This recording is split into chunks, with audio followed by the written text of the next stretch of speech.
que d'être encore dans ce lieu ce soir et de pouvoir ouvrir les Saintes Écritures, de pouvoir ouvrir la Bible, qui est le livre des livres, bien évidemment, comme on l'a vu il y a quelque temps, mais qui est surtout le livre de Dieu, la parole de Dieu pleinement inspirée et qui est une réponse efficace pour notre siècle et qui l'a été auparavant dans les autres siècles et qui le sera jusqu'au retour de Jésus-Christ. J'aimerais avec vous faire une lecture dans le livre des Actes des Apôtres, si vous le désirez. Voilà, et nous allons simplement lire un texte, puisque notre sujet ce soir, c'est la souffrance. Et je vous invite à faire une lecture dans le livre des Actes des Apôtres, au chapitre 7. Voilà, et c'est Étienne qui est en train de prêcher à Israël.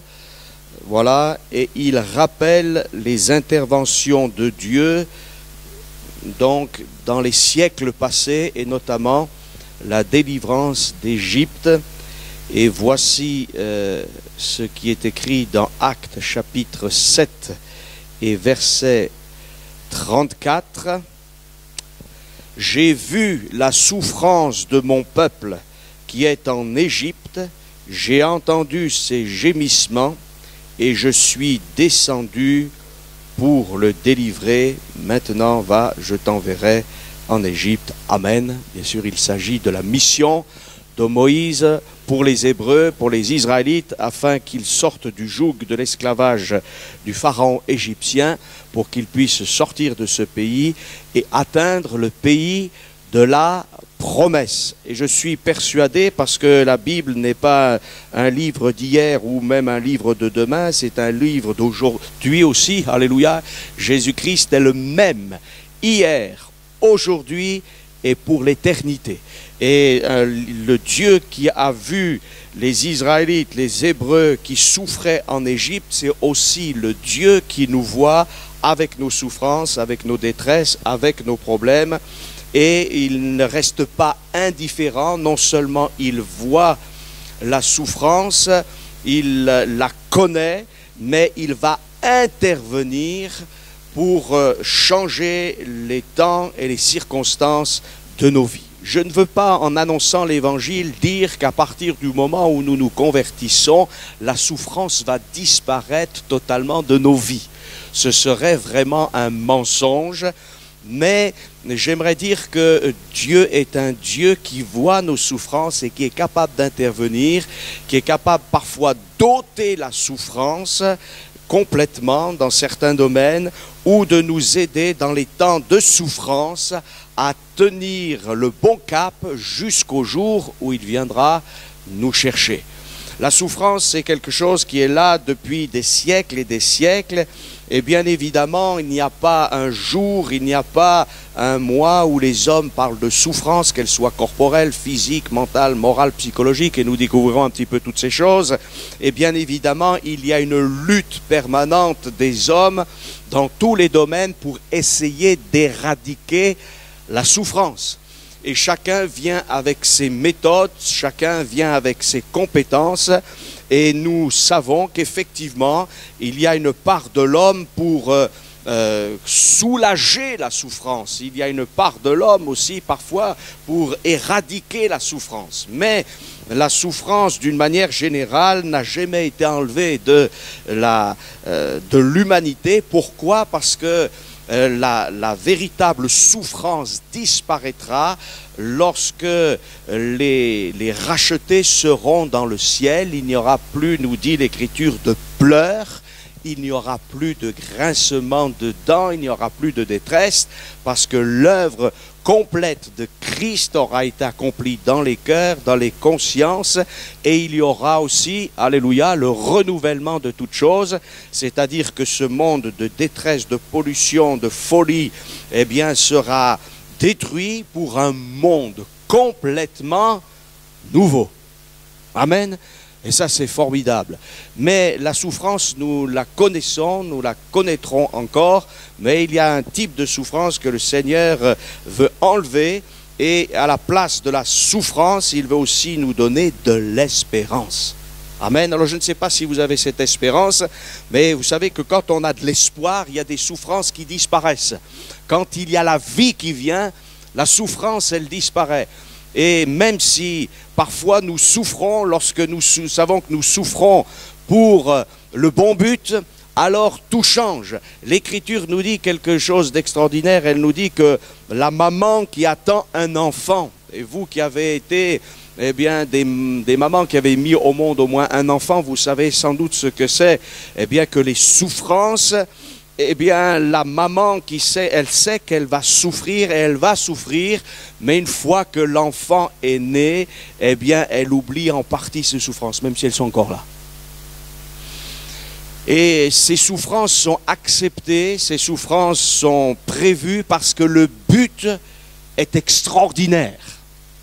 Et il y a un type de souffrance que je mettrai de côté ce soir parce qu'elle concerne le croyant qui souffre pour la cause de Christ, qui accepte de souffrir de toutes sortes de souffrances parce qu'il sait qu'il est sur le bon chemin.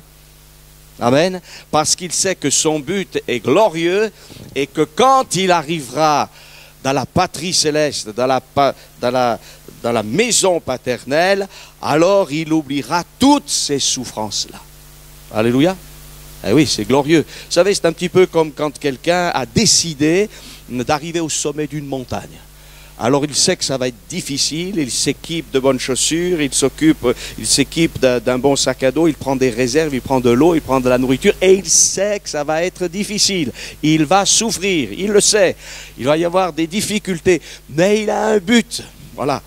Et ces souffrances-là, c'est des souffrances bien particulières. Mais il y a des souffrances, qui sont... Et c'est de ces deux types de souffrances que je vais parler ce soir, des souffrances qui proviennent du péché.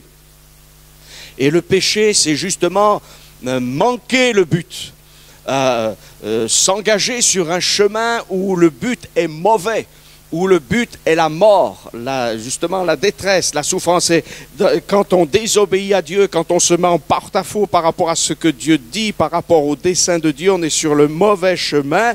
Et non seulement ce chemin, il mène à la mort et à la mort éternelle, mais ce chemin, il est rempli d'épines, de ronces, de souffrances, de difficultés. Et même des hommes, des femmes sont tellement sur ce chemin de détresse et de souffrance qu'ils n'en peuvent plus et qu'ils veulent en finir avec la vie. Ils ont des pensées de suicide. Et j'aimerais dire à quelqu'un peut-être ce soir qui se sent concerné, qui est oppressé, qui souffre, mon ami, ne te fais plus de mal, mais tourne les regards vers celui qui est capable de changer ta vie, qui est capable de transformer ta vie. Et même si tu as péché, même si tu as fait toutes sortes de folies, il t'aime. Et il veut te guérir, te soulager et te délivrer. Vous savez, parfois on se sent misérable, on se sent petit, on se dit, mais qui s'intéresse à moi, je vaux rien.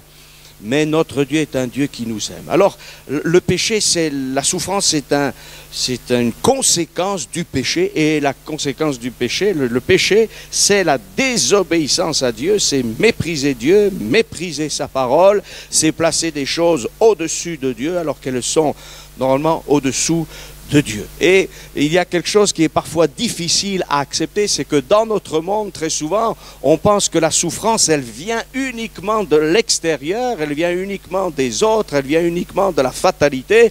Et parfois, on a de la difficulté à accepter nos responsabilités dans la souffrance. Je souffre, mais ce n'est pas de ma faute. Mais la Bible nous dit que c'est vrai, il y a des souffrances qui viennent des autres, qui viennent de l'extérieur, et nous en parlerons. Mais avant de parler de ce type de souffrance, il y a aussi cette souffrance qui vient de nos mauvais choix,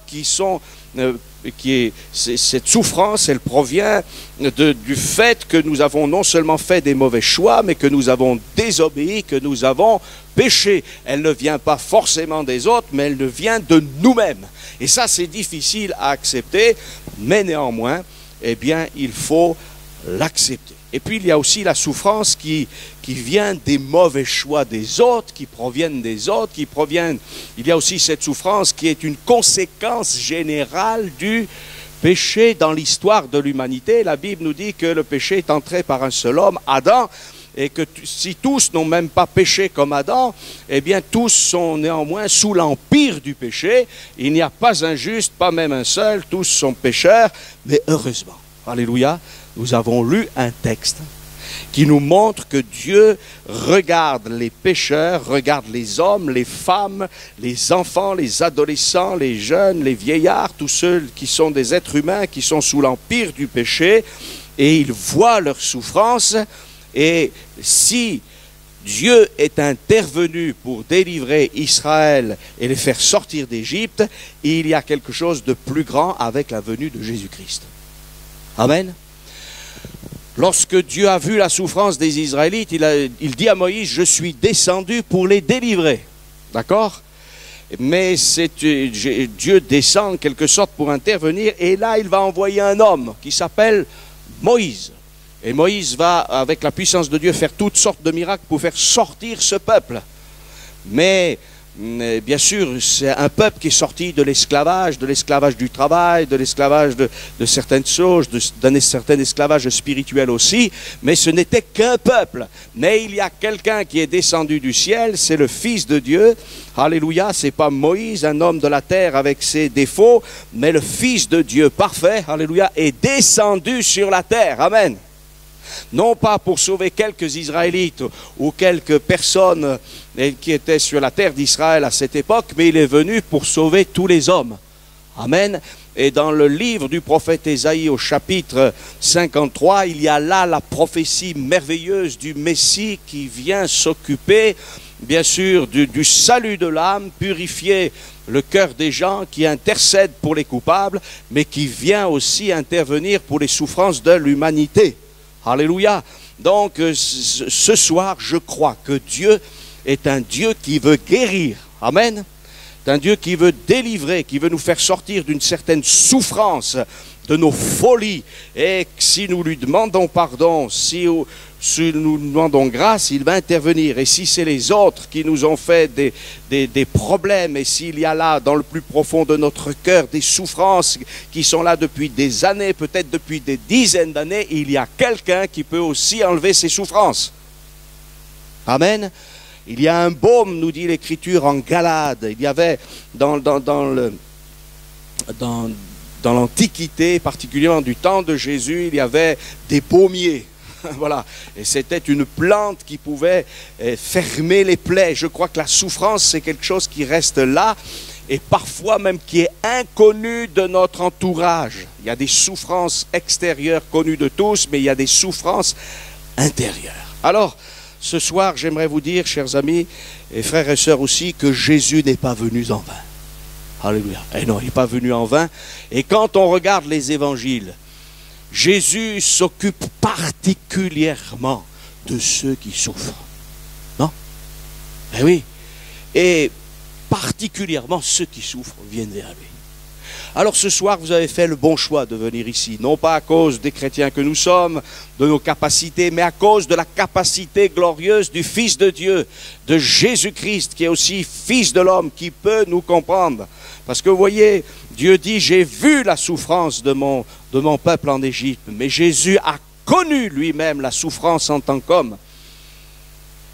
Il y a eu le témoignage un jour d'un homme qui était musulman et qui disait « J'ai de la difficulté à comprendre que le Dieu que je sers est miséricordieux. On me dit qu'il est miséricordieux, mais j'ai de la difficulté à comprendre. » Et cet homme disait « Ce Dieu qui est là, dont on me parle, il ne connaît pas mes problèmes, il ne connaît pas mes difficultés. Ah, s'il pouvait vraiment connaître d'une manière pratique mes difficultés. » Et c'est toute la différence qu'il y a entre toutes les religions du monde qui essayent de transformer l'homme, de le guérir. Alors l'homme qui est déjà dans les problèmes et dans les souffrances essaye de régler les problèmes de son prochain qui est dans la souffrance, qui est dans la difficulté. Mais le Fils de Dieu est venu, il est venu comme un simple homme, il a souffert pour nous. Et s'il y a quelqu'un qui connaît la souffrance, plus que tout le monde, plus que nous tous réunis avec tous nos problèmes, c'est Jésus.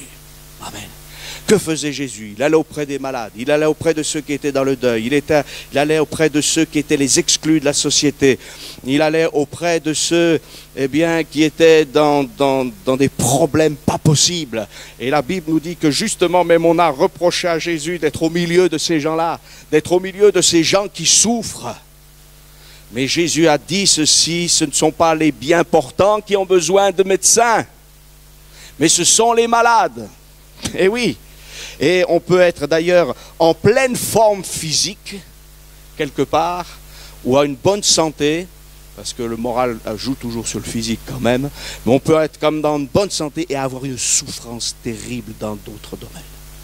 Mais le Seigneur vient ce soir. Alléluia. Vous croyez que Jésus est au milieu de nous? Il nous a fait cette promesse. Et humblement, ce soir, j'aimerais que Jésus prenne toute la place dans cette réunion. Amen. Voilà. D'abord, il y a la souffrance physique. La souffrance corporelle, elle est là.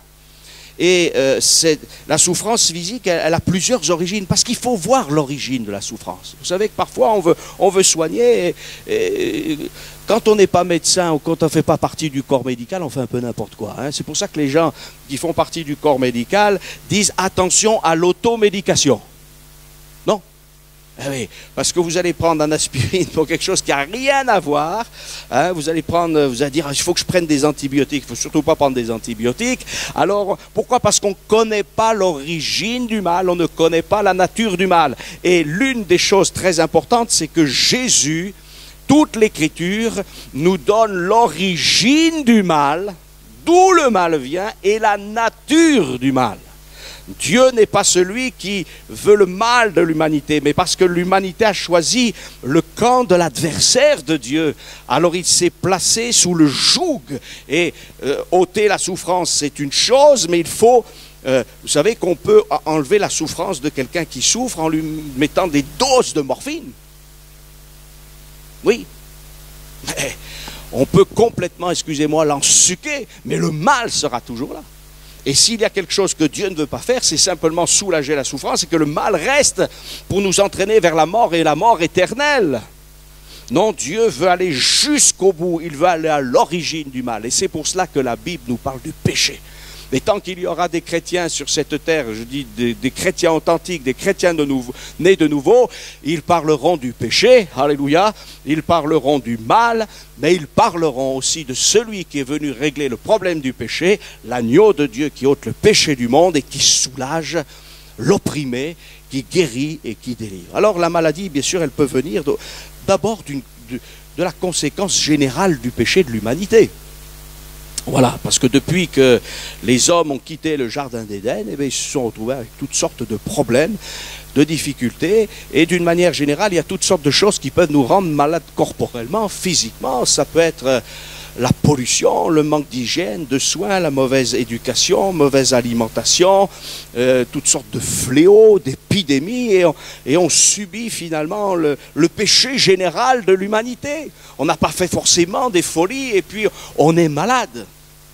Parce qu'on a peut-être aussi certains, et c'est peut-être injuste, mais naissent avec comment dirais-je, une résistance physique plus importante que d'autres. Mais dans toutes ces choses, ne nous inquiétons pas parce que Dieu veut se glorifier. Amen. Vous savez, un jour, les disciples ont vu un homme qui était né aveugle, alors ils se sont posés toutes sortes de questions par rapport, voilà. Et Jésus a dit, c'est afin que le Fils de l'homme soit glorifié.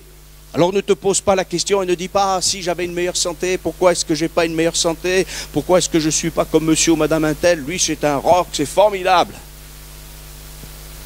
Tourne les regards vers Jésus. Voilà. Vous savez, c'est assez étonnant de voir qu'il y a des gens, ils ont été une santé fragile toute leur vie et ils sont décédés à 80-90 ans. Et d'autres, ils étaient forts comme le roc. Et puis d'un seul coup, ils sont tombés. Et peut-être ceux qui avaient une santé fragile les enviaient en disant, oh, c'est formidable, c'est formidable. Mais vous savez, ne regardons pas à droite et à gauche, regardons à celui qui peut changer notre vie.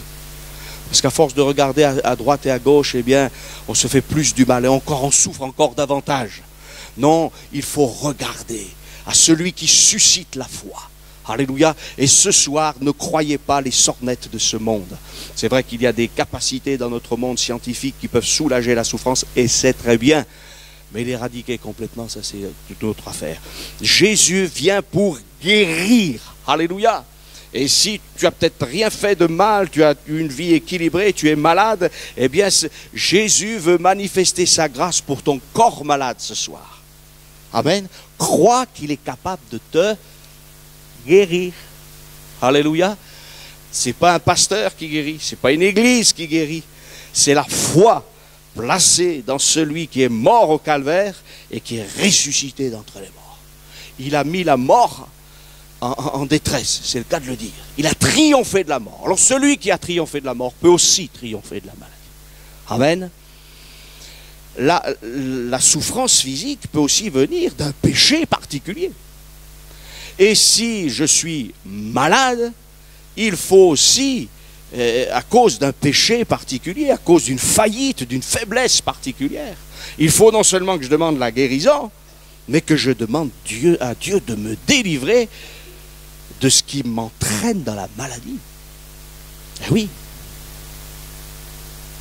Et je crois que Dieu veut guérir. Mais il y a des gens, ils veulent la guérison en continuant dans leur passion, dans leur vice.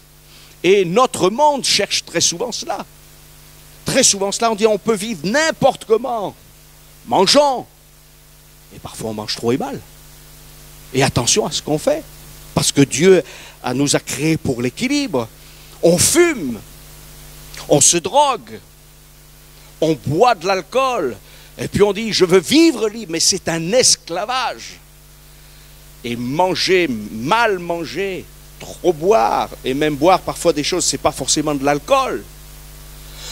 Se droguer, la débauche sexuelle, il ne faut pas s'étonner. Alors après on dit non, nous on veut vivre n'importe comment, et après on va essayer de trouver des solutions pour guérir le cancer, pour guérir la cirrhose du foie, pour guérir toutes ces maladies, pour guérir le sida. On veut vivre libre. Non, attendez, chers amis, on ne se moque pas de Dieu. Dieu a placé des lois, et les lois, ces lois-là, elles ne peuvent pas être changées.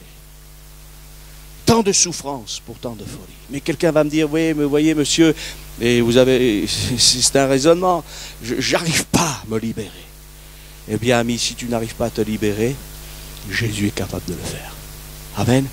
Combien d'hommes et de femmes ont dit, maintenant c'est la dernière cigarette, et ça a été la dernière cigarette. Alléluia. Eh oui, Jésus, délivre-moi, je ne veux plus souffrir à cause de ces choses-là, je ne veux plus détruire mon corps, je veux la guérison totale et complète. Amen. Et puis parfois aussi, notre maladie, elle ne vient pas de nous, mais elle vient d'un péché particulier de quelqu'un de notre famille. Ça, c'est terrible. Et on peut subir dans notre corps le péché des autres. Malheureusement, ça arrive. C'est ce qu'on appelle les tares. Mais je crois aussi que Dieu peut nous guérir. Alléluia. Eh oui, ça c'est le péché des autres. Et ça c'est terrible. Quelque chose qui est venu sur nous. Et il y a des enfants, ils sont nés avec toutes sortes de choses terribles. Voilà, dès leur naissance, ils étaient déjà handicapés parce que leurs parents avaient fait des folies dans toutes sortes de domaines. Mais Dieu nous aime. Alléluia. Et Dieu est capable non seulement de nous guérir, mais aussi de nous consoler et de nous rendre heureux. Amen. Celui qui s'approche de Dieu va connaître la grâce. Jésus a connu la souffrance physique en étant crucifié, bien évidemment, mais aussi il a pris sur lui toutes les maladies de l'humanité. Et il nous est dit dans Isaïe 53, et c'est par ces meurtrissures que nous sommes guéris. Alléluia. Personnellement, j'ai expérimenté la guérison divine et je veux prier encore. Il faut que nous prions, nous, l'Église de Jésus-Christ, pour qu'il se fasse au nom du Seigneur Jésus des prodiges et des miracles et des guérisons, et que nous ne soyons pas de ces gens qui sont toujours là à dire, est-ce que Dieu va guérir? Est-ce qu'il va peut-être guérir? Est-ce que vous croyez qu'il veut guérir? Est-ce que vous croyez que Dieu est un Dieu qui va intervenir? Nous aurons l'occasion la semaine prochaine de parler plus amplement de la guérison divine, de la guérison corporelle. Mais j'aimerais ce soir vous dire que Jésus guérit de cette souffrance physique. Alléluia. Mais il y a aussi la souffrance affective. Ça c'est plus caché. Ça c'est plus terrible. Je souffre parce que je me sens mal aimé. Et c'est peut-être pas qu'un ressenti, parfois. Nous avons peut-être vécu pendant des années et des années avec des gens qui ne nous aimaient pas. ou qui ne nous aimait pas vraiment, ou qui s'occupait de nous parce qu'il fallait s'occuper de nous, mais qui finalement n'était pas rempli de cette affection même naturelle dont parlent les Saintes Écritures. Et il y a toutes sortes de domaines où même peut-être on a pu être aimé pendant des années, et puis à un moment donné, il y a une cassure, il y a quelque chose qui vient, qui est brisé, et combien d'hommes et de femmes souffrent à cause d'un problème affectif. Au point qu'aujourd'hui, d'ailleurs, on essaye de séparer le domaine corporel du domaine affectif. On essaye de prendre du plaisir dans le domaine sexuel en disant il y a la partie sexuelle de l'homme, de la femme, et puis il y a la partie affective. On sépare tout ça comme si ça pouvait être séparé, d'ailleurs, entre parenthèses. Et les gens se disent, eh bien, puisque j'aime pas aimer, j'aurai le plaisir physique, et puis c'est tout. Mais les gens sont dans un véritable drame mental, psychologique et affectif. Et ils sont là, ils sont dans une grande détresse. Et c'est vrai que s'il y a quelque chose dont nous avons besoin, c'est d'être aimés. Mais aussi d'aimer. L'amour, ce n'est pas simplement quelque chose qu'on reçoit, c'est aussi quelque chose qu'on donne. Il y a un échange dans l'amour. Alléluia. Et nous savons que Dieu nous a aimés le premier. Et que la plus belle des choses, c'est de l'aimer en retour. Alléluia. Mais il faut reconnaître que dans notre société, il y a tellement de drames dans le domaine affectif. C'est terrible. Il y a ce qu'on peut connaître, parce que peut-être que nous aussi, on a pris de mauvaises décisions, ou ce sont les autres qui les ont prises à notre place, mais qu'importe, on est là et on est dans cette situation. Il y a eu des décisions, il y a des choses qui ont été faites, et maintenant, nous sommes dans la détresse. Nous sommes dans la détresse parce qu'un être cher nous a quittés. Donc on souffre. Et peut-être personne ne le voit. Quelqu'un dit, ah mais monsieur un tel ou madame un tel, c'est bien, ben, il a des beaux enfants, ben, voilà, et nous aurons l'occasion aussi de parler de la solitude dans quelques temps. Mais ce n'est pas forcément évident et on souffre. Voilà, parce qu'on a perdu un être cher, peut-être parce qu'on a été aussi abandonné. Parce qu'il y a eu un divorce, il y a eu un rejet. Un rejet parce que il y a des souffrances affectives, par exemple, parce qu'il y a des parents qui sont suffisamment, ça c'est difficile à comprendre, mais ils ont plusieurs enfants et il y a un enfant qui est aimé plus que les autres. Ou alors il y en a un qui est particulièrement rejeté. Parce qu'il ne correspond pas aux normes de la famille, peut-être, parce qu'il ne correspond pas. J'écoutais encore récemment quelqu'un qui avait voulu faire de sa fille une grande pianiste. Vous voyez? Parce que lui, il aimait la musique, alors il aurait peut-être aimé, je ne sais pas, être grand pianiste ou chef d'orchestre. Il a voulu que sa fille, et pendant des années, eh bien, il a oppressé sa fille. Alors qu'elle voulait faire autre chose, et aujourd'hui elle est médecin, je crois. Vous voyez? Ah ben, c'est beau d'être médecin. Voilà, si on est pianiste, c'est beau aussi. Mais pourquoi imposer à l'autre quelque chose? Et ça, c'est une souffrance. Et il y a des gens jusqu'à l'âge de 18, 20 ans, et même plus tard, ils ont suivi des voies parce qu'on leur a imposé. Et puis un jour, ils ont craqué complètement. Il y en a, ils ont craqué. Ils ont dit, maintenant j'abandonne, je dis non. Et je veux prendre ma voie. Mais d'autres, eh bien, ont pris parfois une mauvaise voie. Et ça a été terrible. On souffre parfois de telles choses parce qu'on est écrasé, rejeté. Voilà. Et puis aussi, il y a une souffrance affective qui existe parfois il y a un amour utopique, quelque chose qu'on désire, mais qui n'arrivera jamais. Vous savez qu'on peut souffrir en s'accrochant à quelque chose qui n'arrivera jamais. Et on le sait quelque part. Voilà, une jeune fille qui aime un garçon, mais il sait qu'il est inaccessible et vice-versa, ou je ne sais trop quoi. Alors, et il y a des souffrances, et pourtant, la souffrance, elle est là. Alors, qui va nous délivrer peut-être même de ce lien psychologique qui est là, affectif, terrible, qu'on s'est inventé? Vous savez que de plus en plus, on est dans le virtuel aujourd'hui. On s'invente toutes sortes de choses. Et l'adversaire, s'il y a quelqu'un qui ne veut pas nous amener à la réalité de l'Écriture, qui ne veut pas nous amener en pleine lumière, c'est le diable. Et l'une des actions de l'Évangile, c'est de nous amener en pleine lumière. Et Jésus amène les situations en pleine lumière. La parole de Dieu est là pour nous amener à la réalité, pour nous dire, voilà, si tu souffres, c'est à cause de ça et de ça. Alors maintenant, il y a une solution. Et cette solution, elle est en Christ. Alléluia. Parfois, on a vu aussi, il y a eu des souffrances affectives parce qu'on a vu papa qui n'est pas vraiment maman ou inversement. On a vu des choses bizarres dans la famille, on a été choqués par certains comportements. Voilà, vous savez, des fois les enfants, ils sont très, et c'est bien qu'ils soient comme ça, ils sont très idéalistes. Et après, au fur et à mesure, ils souffrent parce qu'ils manquent d'amour, de souffrance affective. Et j'aimerais vous dire que s'il y a quelqu'un aussi qui a souffert de cela et qui sait ce que c'est le Seigneur Jésus. Oui, oui. Non pas que Marie et Joseph étaient de mauvais parents, Marie et Joseph étaient d'excellents parents. Là oui, d'accord. Mais Jésus a eu assez rapidement des problèmes lorsqu'il a commencé dans le ministère avec sa parenté. Il y a des gens de sa parenté qui sont venus dire il est fou. C'est agréable hein, quand on vous dit ça. Des gens qui sont censés vous aimer et qui vous disent que vous êtes fou. Voilà, Jésus aussi a connu quelque chose de difficile lorsqu'il a... du point de vue affectif, lorsqu'il a perdu Jean-Baptiste, son proche parent.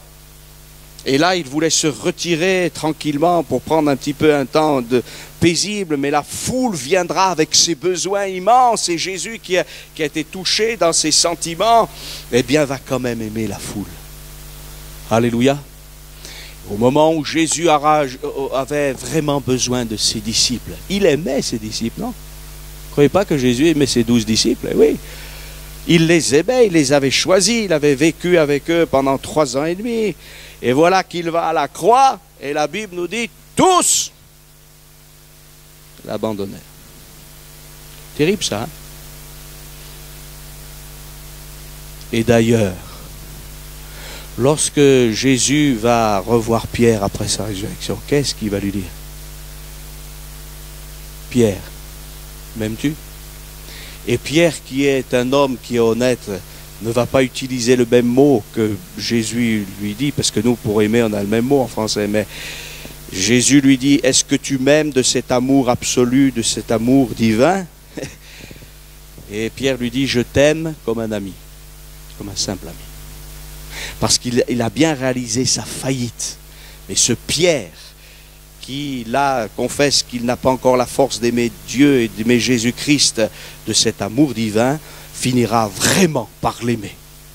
Et au point de donner sa vie pour le mettre, parce qu'il mourra en martyr, Jésus le lui a annoncé.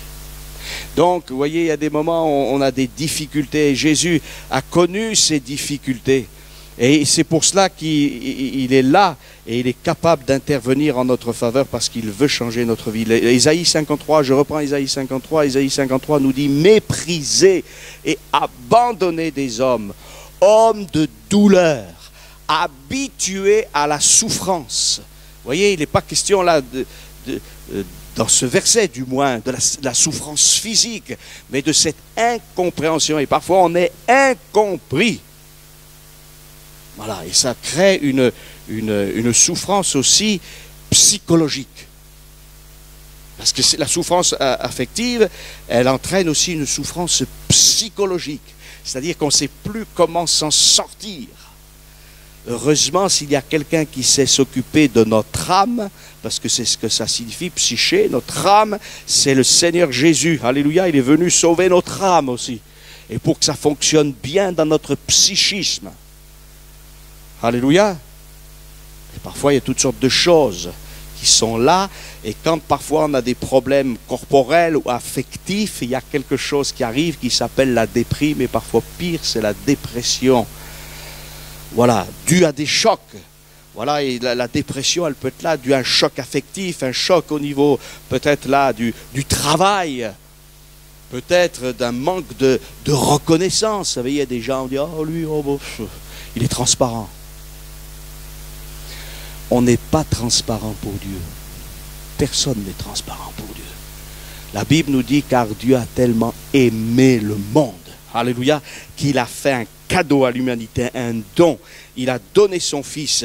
Et Jésus, le Fils de Dieu, Dieu lui-même est venu pour délivrer son peuple. Il veut délivrer. Fais-tu partie de son peuple? Veux-tu faire partie de son peuple? Veux-tu que Jésus vienne dans ta vie? C'est vrai que la Bible dénonce notre péché. C'est vrai que la Bible met en lumière notre péché, nos fautes, nos faillites.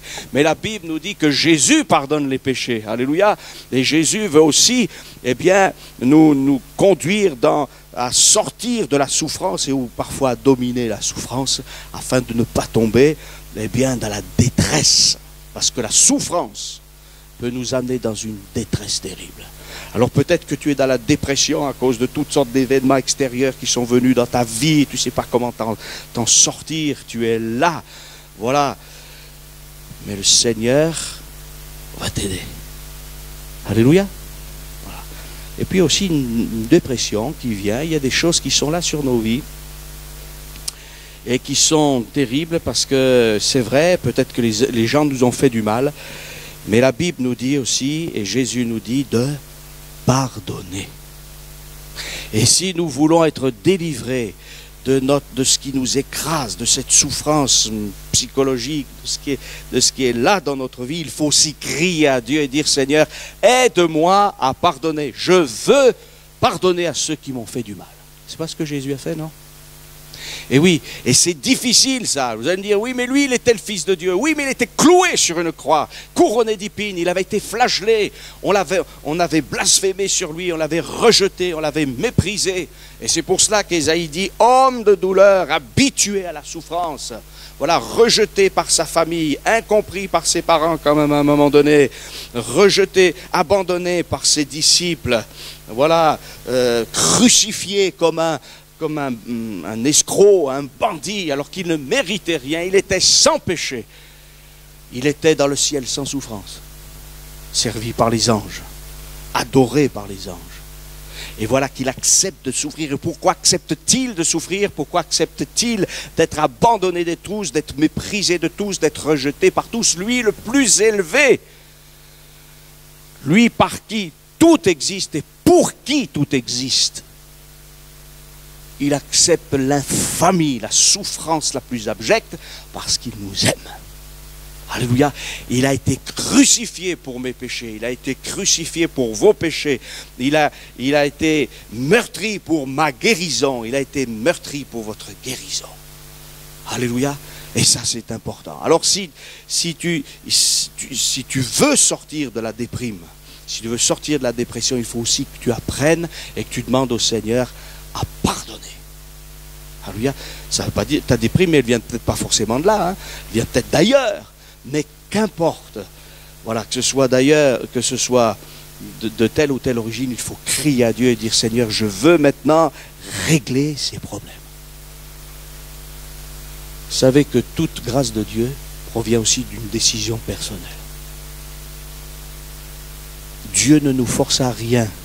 Il nous dit, est-ce que tu veux le salut et le pardon de tes péchés?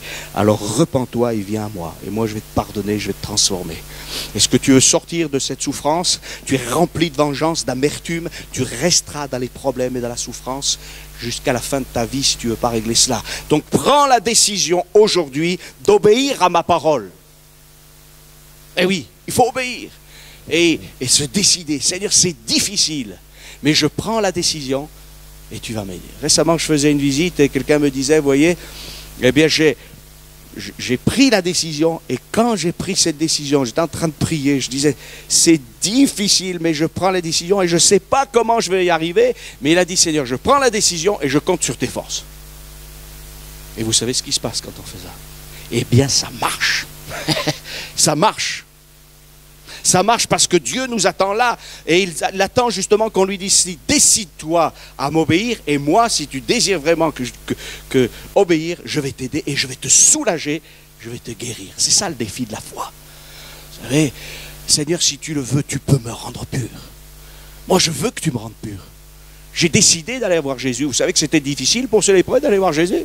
Couvert de lèpre, et légalement, ça voulait dire que cet homme, s'il avait eu la lèpre, c'est qu'il y avait un problème mental ou spirituel, il y avait quelque chose. En tout cas, pour l'époque, c'était sûr et certain. Pour ses contemporains, cet homme avait fait quelque chose de mal devant l'Éternel. Mais Jésus va agir. Alléluia. Et ça, c'est formidable. Amen. Il y a aussi la souffrance mentale ou intellectuelle. Voilà, quand on s'efforce de dire non à Dieu, ou de dire moi je suis capable, vous savez, le je suis du raisonneur. Et tant qu'on dit je suis, je n'ai pas besoin des autres, eh bien on s'enfonce aussi parfois dans toutes sortes de souffrances. Ce qui est admirable avec Jésus, vous voyez, c'est qu'il aurait pu dire je. Mais l'Écriture nous dit que dans le ciel, il a dit je viens pour faire, ô Dieu, ta volonté. Il va se soumettre à son Père. Alléluia. Il va se soumettre, lui qui pourrait ne pas se soumettre. Et la Bible nous dit qu'il n'a pas regardé comme une proie arrachée d'être l'égal de Dieu. Mais il avait la même pensée que son Père, parce que Jésus, le Père et le Saint-Esprit sont un, parfaitement un. Mais il fallait qu'il prenne une condition d'homme, qu'il s'abaisse. Voilà. Et il n'a pas dit, il n'a pas revendiqué son égalité. Vous n'avez pas remarqué qu'il y a des choses, des fois, ils nous font souffrir. Revendique l'égalité, revendique ceci, revendique cela. Moi, je. Et Dieu nous montre en son Fils que le moi, je avec Dieu, c'est glorieux, mais que le moi, je sans Dieu, c'est terrible. Et on souffre. On souffre aussi de cela. Alors ce soir, accepte de dire non pas moi je sans Dieu, mais d'abord Dieu, et puis moi je crois que je pourrais avec Dieu accomplir des exploits pour sa gloire. Alléluia. Vous savez que beaucoup de nos problèmes en France viennent d'une résistance, d'un raisonnement pseudo-philosophique en face de la parole de Dieu. Notre grand problème en France, dans ce pays, avec ses lois, avec son comportement, avec sa mentalité, c'est une mentalité anti-Dieu, hyper laïque, même je ne sais même pas si on peut dire laïque, parce que ça signifie même plus rien. On veut être contre Dieu, on veut tout changer, on veut tout révolutionner, on veut être partout, on a décidé que. Mais la France, il ne faut pas l'oublier, je reviens là, c'est le pays où on consomme le plus d'antidépresseurs. Donc ça veut dire aussi qu'il y a beaucoup de gens de notre nation qui souffrent et qui souffrent et qui souffrent, mais qui ont décidé de ne pas capituler. Et il y a des moments, il faut capituler quand on ne veut plus souffrir. Si je souffre d'un mal corporel et que je sais ce que je dois passer, eh bien, comme on dit, excusez-moi l'expression, sur le billard, mais que je dis non, non, non, parce que le chirurgien, le médecin, et ceci, cela, oui. Et il y a des moments, c'est pire que ça. Nous, avec Dieu, on a décidé, Dieu nous dit, il faut que tu changes de pensée. Et quand tu commenceras à changer de pensée, tu vas plus du tout souffrir. D'ailleurs, la conversion, c'est un changement de mentalité.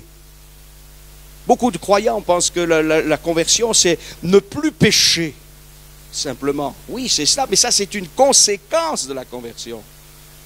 Ou que le Seigneur nous a pardonné, ou que le Seigneur nous aime. Mais il y a, au moment de la conversion, et si on ne l'a peut-être pas réalisé, il faut encore le réaliser davantage, je change de mentalité. Je change d'avis.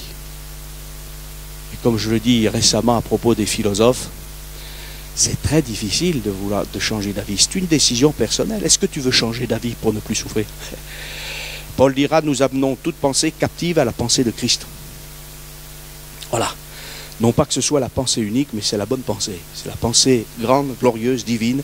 Non pas une pensée universelle, humaniste, mais c'est la pensée de Dieu. Et quand je laisse la pensée de Dieu venir dans ma vie, qu'est-ce que je suis mieux?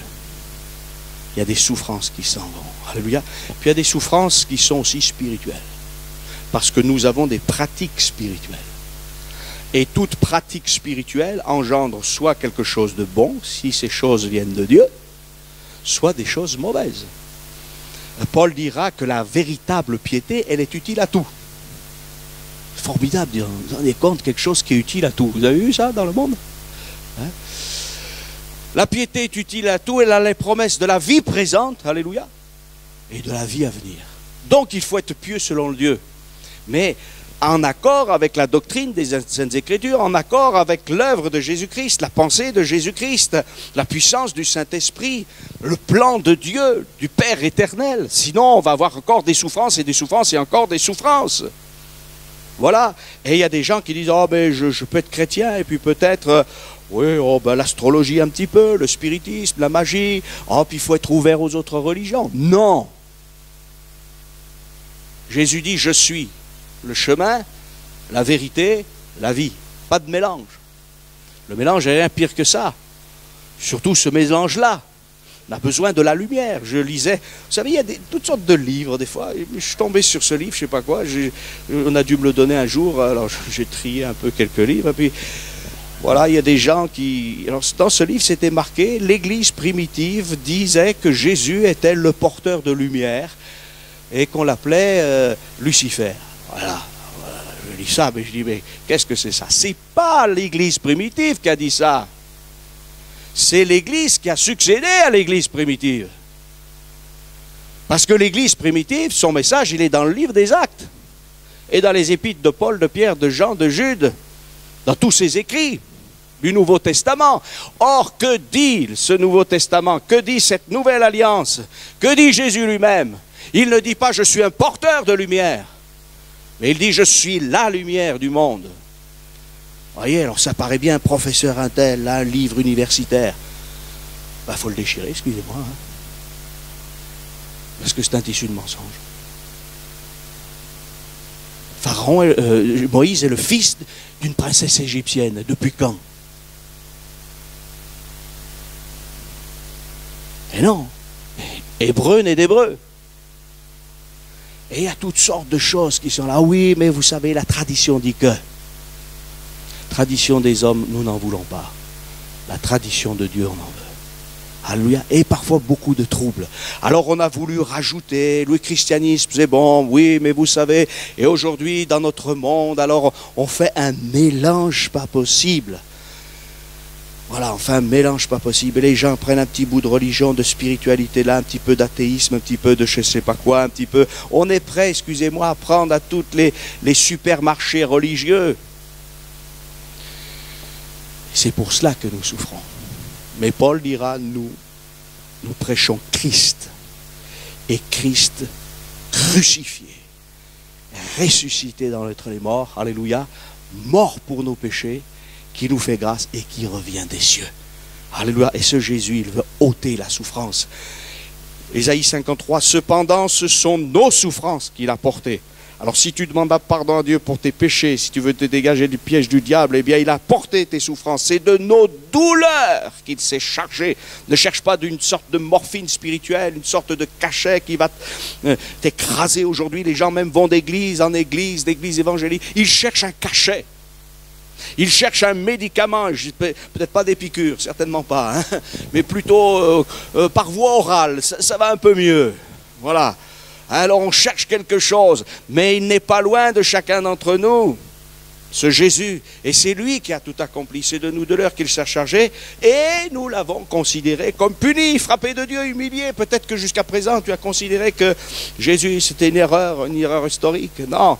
C'était le plan de Dieu. Et justement, l'auteur de l'Épître aux Hébreux, au chapitre 2, au verset 10, nous dit ceci, il convenait, en effet, que celui pour qui, et par qui sont toutes choses, et qui voulait conduire à la gloire beaucoup de fils, alléluia, éleva à la perfection par les souffrances le prince de leur salut. Vous pouvez méditer, hein, vous pouvez, Hébreux 2:10, hein. Moi, je peux méditer, là, je crois, 3 heures ou 4 heures, rien que là-dessus.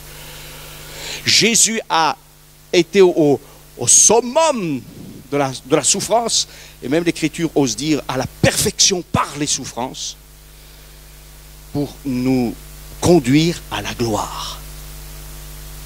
De la souffrance, de la détresse à la gloire, de la vanité, de la folie, à la gloire de Dieu. Ça, c'est le programme de Christ. Alléluia. Voilà. Pierre dit aussi, voulant sonder l'époque et les circonstances marquées par l'Esprit de Christ qui était en eux, il parle des prophètes, et qui attestaient d'avance les souffrances de Christ et la gloire dont elles seraient suivies. Alléluia. Ce qu'il y a de formidable ce soir, c'est que Jésus veut que certaines souffrances s'en aillent. Alléluia. Toutes celles qui viennent du péché, et qu'on puisse triompher. Amen. Alors vous allez me dire, mais qu'est-ce qu'on va faire? Personnellement, ce soir, on va prier, on va prendre quelques instants pour prier ce soir. Mais j'aimerais vous dire que la prière des autres, c'est une chose. Mais votre prière, c'est ce que Dieu attend. Vous savez que là aussi, nous sommes devenus parfois extrêmement religieux. On vient dans une église, il y a un prédicateur, il y a un frère, il y a peut-être quelqu'un qui a fait des belles expériences avec le Seigneur, alors on s'attend à lui. Voilà, qu'est-ce qu'il va pouvoir m'apporter? Et puis, on attend quelque chose d'un lieu, d'un ministère, d'un contexte. Et je crois qu'on offense Dieu. Excusez-moi. Non, non, je crois qu'il faut aller Jésus-Christ. Et Jacques, dans son épître, dit quelque chose de très simple. Quelqu'un parmi vous est-il en souffrance qu'il prie? Eh oui. Alors, ça ne veut pas dire qu'il ne faut pas que les autres prient pour lui. Parce que dans le même contexte, à un verset près, il est dit, si quelqu'un parmi vous est malade, qu'il appelle les anciens de l'église, qu'il prie pour lui. Et s'il a péché, d'ailleurs, entre parenthèses. Parce que vous savez qu'aujourd'hui, même j'entends dans le milieu chrétien, oh, il souffre, mais on ne parle plus du péché. Et c'est peut-être pour ça qu'il n'y a plus de guérison. Parce qu'on veut séparer la souffrance du péché, que ce soit le péché général de l'humanité, que ce soit notre propre péché ou le péché des autres. Et ces trois aspects, nous ne devons pas les dégager et les séparer de la souffrance. Et que ce soit le péché des autres qui viennent sur moi, que ce soit mon propre péché qui me fasse souffrir, que ce soit le contexte général de l'humanité qui me fasse souffrir, un seul recours, Christ. Amen. Et ma responsabilité, c'est de prier moi-même. Et c'est ça qui est formidable, la prière, c'est qu'on peut prier. Et ça coûte rien. Alléluia. Le divin médecin, le grand sauveur du monde, celui qui connaît la souffrance et la détresse mieux que quiconque, eh bien, l'Écriture nous dit qu'il a compassion de nous. Amen. Je termine par ça, mais il y a dans le texte du Nouveau Testament, bien sûr, des mots différents dans le grec original pour parler de la souffrance. Et notamment dans un texte, Paul parle des souffrances que l'homme peut connaître et des souffrances de Christ. Et le mot qui est utilisé pour les souffrances, bien sûr, d'une manière générale, vient du fameux mot pathos qu'on entend encore un peu partout. Ah, il ne faut pas tomber dans le pathos et ceci et cela. Mais il y a un autre mot, et je vous fais grâce du grec, parce que ce n'est pas le but. Le but, c'est pas mais il y a un mot qui parle des souffrances de Christ, et le mot qui est utilisé, c'est des souffrances terribles, comme quand on est écrasé, comme une grappe de raisin qui est complètement broyée. Et c'est ce qui s'est passé. À la croix, Christ a été comme écrasé, comme broyé. Il a versé son sang. Il a versé son sang. Et pour que son sang soit versé, il a fallu qu'il y ait des meurtrissures. Alléluia. Et par ces meurtrissures, nous sommes guéris. Alors ce soir, on va prier, si vous le voulez bien. Et on va demander au Seigneur sa grâce. Alléluia. On va demander au Seigneur sa grâce maintenant.